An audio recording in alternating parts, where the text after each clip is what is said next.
السلام علیکم دوستو، میرا نام محمد کاشف ہے اور آپ سب کو مسٹر آرڈر پر خوش آمدید۔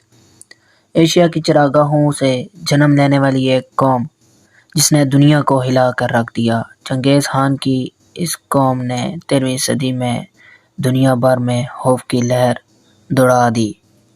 دیکھتے ہی دیکھتے ہر طرف آگ پھیلاتی چلی گئی اور ملک در ملک فتح کرتی گئی۔ یہ ایک بڑی سلطنت جو بیجنگ سے ماسکو تک پھیلی ہوئی تھی، یہ دنیا کی سب سے بڑی سلطنت تھی جس کو منگول سلطنت کا نام دیا گیا۔ دوستو، اس سے پہلے کہ ہم ویڈیو کو آگے بڑھائیں، آپ ہماری ویڈیو کو لائک اور چینل کو سبسکرائب کر دیں تاکہ ایک دوسرے کے ساتھ مل کر ایک دوسرے کے علم میں اضافہ کرتے جائیں۔ یہ منگول تھے جو خانہ بدوش ہونے کے ساتھ ساتھ ماہر گھڑ سوار اور تجارت بھی کیا کرتے تھے۔ منگولوں کی یہ حیثیت تھی کہ ان کا ہر فرد ایک اچھا جنگجو ہوتا تھا اور ان میں سے ایک قبیلے کا سردار ہوتا تھا جس کو خان کہا جاتا تھا۔ منگولوں کی تاریخ میں لکھا ہے کہ یہ گول خیموں میں رہا کرتے تھے اور وہ ہر چیز کھایا کرتے تھے جو کھائی جا سکتی ہو۔ تاریخ میں یہ بھی لکھا ہے کہ منگولوں کو کتے کا گوشت بہت پسند ہوتا تھا اور ان کا مذہب شمنزم اور تنگرینزم ہوتا تھا۔ شمنزم ان کے مطابق روحوں کو کنٹرول کیا کرتا تھا اور ان کی حفاظت کرتا تھا، اور یہ بھی کہا جاتا ہے کہ خمیر ان کی پسندیدہ شراب تھی جو گھوڑی کے دودھ سے تیار کی جاتی تھی، اور یہ شراب پی کر ایک مخصوص دھن پر رقص کیا کرتے تھے، اور یہ سب ان کے مذہب میں تھا۔ یوں تو منگول قبیلے آپس میں ہی 20 سال تک لڑتے رہے۔ پھر ان میں سے یہ ایک تموجا نامی سردار نے ان سب کو اکٹھا کرنے کی کوشش کی۔ پھر منگولوں کے 27 قبیلے اس کے ساتھ ہو گئے جن کو تتاری کہا جاتا تھا۔ 1206 عیسوی میں تموجن کو چنگیز خان کا لقب دے دیا گیا جس کا مطلب عظیم خان، سب سے بڑا خان تھا۔ منگولوں کی یہ بھی بڑی رسم ہے کہ وہ اپنے پہلے بچے کا نام اپنے دشمن کے نام پہ رکھتے ہیں۔ جیسے تموجن کا نام اس کے باپ نے اپنے دشمن تموجن کو مار کر اپنے پہلے بڑے بیٹے کا نام تموجن رکھ دیا۔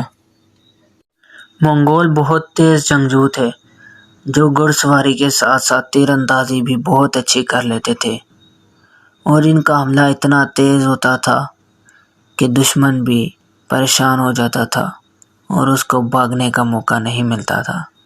یہ ایک ساتھ مختلف علاقوں پر حملہ کرتے تھے۔ کہا جاتا ہے کہ چنگیز خان جنگ کے لحاظ سے اسکندر اعظم سے بھی بہت آگے تھا۔ اس زمانے کے فارسی مورخ جورجانی کا کہنا ہے کہ چنگیز خان بہت بہادر اور بہت ذہین تھا، لیکن جورجانی نے چنگیز خان کو قصائی کا لقب بھی دیا۔ شمالی چین کا علاقہ جس کے مالک کا نام مانسو تھا، اس نے اس علاقے کو کند کہا۔ اس علاقے تک پہنچنے کے لیے چنگیز خان کی فوج کو ایک بڑا صحرا عبور کرنا تھا۔ یہ اس کو بھی پار کر گئے۔ یہ پینے والے پانی کی جگہ گھوڑی کا دودھ یا ان کا خون پیا کرتے تھے۔ پھر چنگیز خان نے چین پر بھی قبضہ کر لیا اور اس نے وہاں کے انجینئروں اور کاریگروں کو نہیں مارا۔ اس نے انجینئروں اور کاریگروں کو کام دیا کہ وہ اس کے لیے توپیں اور منجنیقیں بنائیں جو پتھر پھینک کر قلعے کی دیواریں توڑ سکیں۔ انہوں نے توپوں اور منجنیقوں کے ساتھ ساتھ بارود والے بم بھی تیار کر لیے۔ چنگیز خان ترکی کے راجا سلطان محمد کے ساتھ تجارت کرنا چاہتا تھا۔ سلطان محمد کی سلطنت افغانستان، ترکمانستان، تاجکستان، ازبکستان اور ایران پر پھیلی ہوئی تھی۔ سن 1218 عیسوی میں کچھ منگول تجارت کی غرض سے سلطان کی سلطنت کی سرحد پر پہنچے، لیکن وہاں کے نگران نے ان منگولوں کو مار دیا۔ پھر منگولوں نے حملہ کر دیا اور 3 سال تک حملہ کرتے رہے اور ہر جگہ آگ پھیلاتے جاتے، اور وہی لوگ بچے جو منگولوں کے کام آ سکتے تھے۔ تاریخ کے مطابق منگولوں کا یہ لشکر 2 لاکھ جنگجوؤں پر مشتمل تھا۔ انہوں نے بحیرہ ہیزر کے ارد گرد کے علاقے پر قبضہ کر لیا۔ چنگیز خان کے بعد آنے والے حکمرانوں نے یورپ پر بھی حملہ شروع کر دیا۔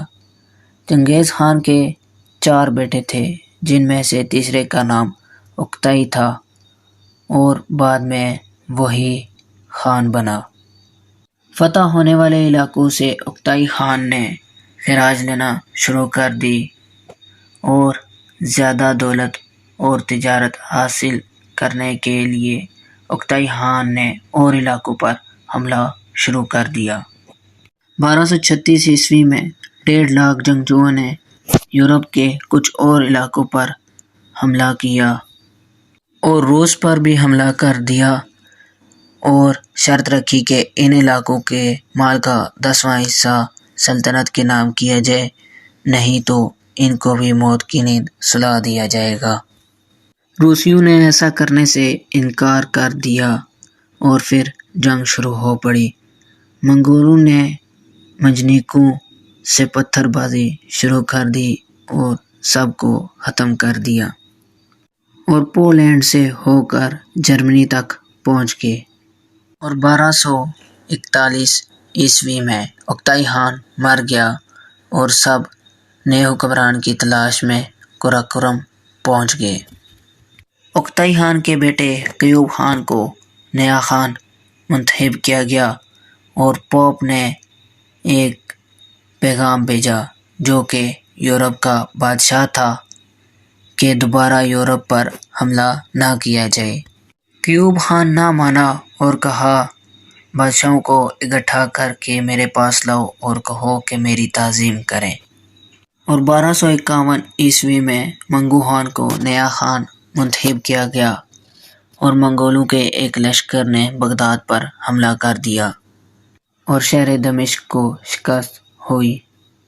اس وقت مسلمان صلیبیوں کے ساتھ جنگ لڑ رہے تھے اور صلیبی بہت خوش ہوئے جب منگولوں نے مسلمانوں پر حملہ کیا اور فتح حاصل کی، اور اس طرح عالم اسلام خطرے میں پڑ گیا۔ مگر پھر منگو خان بھی مر گیا اور سب پھر اپنے وطن چلے گئے نیا سردار منتخب کرنے کے لیے، اور سرحد پر کم سپاہی چھوڑے اور مصری فوج نے ان کو مار دیا اور قبلائی خان کو اس سلطنت کا نیا خان بنایا گیا۔ اس کو یوان کا لقب دیا گیا۔ اس نے نیا دارالحکومت بیجنگ کو بنا دیا جو آج بھی موجود ہے۔ اور پھر 13ویں صدی میں بغاوتیں شروع ہو پڑی۔ چنگیز خان کی اولاد میں سے کچھ لوگ اٹھ کر بغاوت کرنا شروع ہو پڑے اور پھر اس سلطنت کے ٹکڑے ٹکڑے ہو گئے اور ہر علاقے کا ایک نیا خان بن گیا، اور قبلائی خان کی اولاد ایک دوسرے کے ساتھ لڑ پڑی اور اپنا اقتدار کھو بیٹھی۔ اور 1368 عیسوی میں منگول سلطنت ختم ہو گئی، اور یہ سلطنت جس تیزی سے بنی اسی تیزی سے ختم بھی ہو گئی۔ لیکن آج بھی منگولیا میں چنگیز خان کو بابائے قوم کہا جاتا ہے۔ امید ہے آپ سب کو یہ ویڈیو پسند آئی ہوگی۔ اللہ ہم سب کو ایمان پر قائم رکھے اور نیک عمل کرنے کی توفیق عطا فرمائے۔ آمین ثم آمین۔ پاکستان زندہ باد۔